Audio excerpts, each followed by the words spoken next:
வணக்கம், நான் உங்கள் அம்மா சமையல் மீனாட்சி. இப்போ நம்ம பார்க்க போகிறது காலிஃப்ளவர் பக்கோடா. இப்போ நம்ம காலிஃப்ளவர் பக்கோடா எப்படி போடுறதுன்னு பார்க்கலாம். காலிஃப்ளவர் வந்து ஒரு சின்னது வந்து நான் பொடியாக இப்படி இந்த சைஸில் கட் பண்ணி நல்லா கழுவிட்டு சுடுதண்ணியில் போட்டு எடுத்து வச்சுருக்கேன். வெங்காயம் வந்து ஒரு பெரிய வெங்காயம் ரெண்டு பெரிய வெங்காயத்தை பொடியாக நறுக்கி வச்சுருக்கேன்.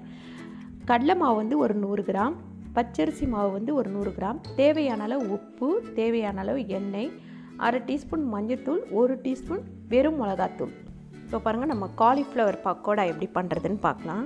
ஃபஸ்ட்டு வந்து இந்த அளவுக்கு நான் வந்து ஒரு 1.5 ஸ்பூன் சால்ட்டு போட்டிருக்கேன். இந்த மஞ்சத்தூளையும் இதில் போட்டுடலாம். வெறும் மிளகாத்தூள் இதுவும் இதில் போட்டுடலாம்.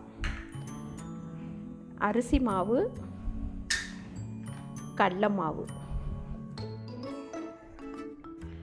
போட்டு இந்த வெங்காயமும் இதில் நம்ம போட்டுடலாம். காலிஃப்ளவரும் போட்டுடலாம். நீங்கள் சுடுதண்ணியில் போட்டு நல்லா கொஞ்சம் வேக வைக்க வேணாம், சுடுதண்ணியில் போட்டு உடனே எடுத்துருங்க.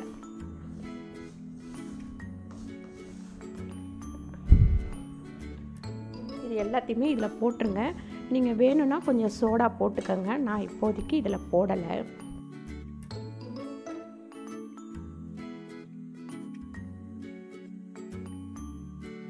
தண்ணி வந்து நிறைய போடாமல் இந்த மாதிரி பிணைஞ்சிக்கோங்க.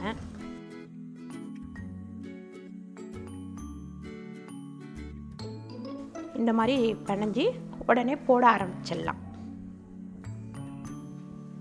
இப்போ பாருங்கள், எண்ணெய் காஞ்சிட்ருக்கு. நம்ம காலிஃப்ளவர் பக்கோடா வந்து எப்படி போகிறோம், நம்ம மாவு பிணைஞ்சி வச்சிட்டோம். இங்கே பாருங்கள், அப்படியே தண்ணி விட்டுரும். அதனால தான் தண்ணி வந்து நல்லா கம்மியாக ஊற்றி பிணைய சொன்னேன்.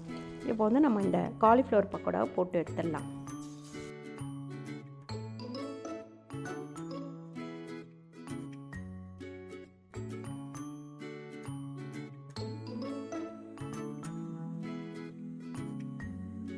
நீங்கள் பிணையும் போது கொஞ்சம் தண்ணி கம்மியாக விட்டு பிணைங்க. ஏன்னா வெங்காயத்தில் காலிஃப்ளவரில் கொஞ்சம் தண்ணி இருக்கும்.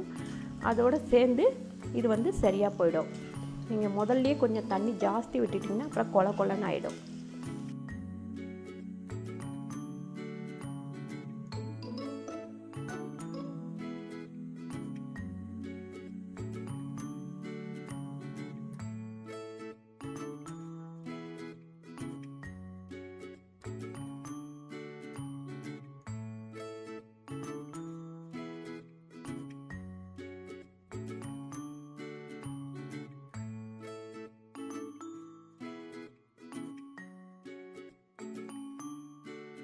இப்போ பாருங்கள், காலிஃப்ளவர் பக்கோடா வந்து ரெடி ஆயிடுச்சு. இந்த பதத்துக்கு வந்தோடனே நீங்கள் எடுத்துருங்க.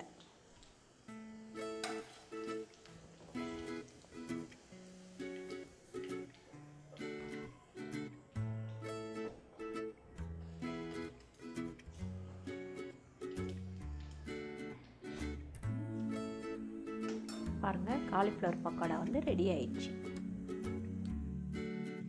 இந்த வீடியோ உங்களுக்கு பிடிச்சிருந்தா லைக் பண்ணுங்கள், ஷேர் பண்ணுங்கள், சப்ஸ்கிரைப் பண்ணுங்கள். மறக்காமல் ஃபேஸ்புக்கில் ஷேர் பண்ணுங்கள். நன்றி, வணக்கம்.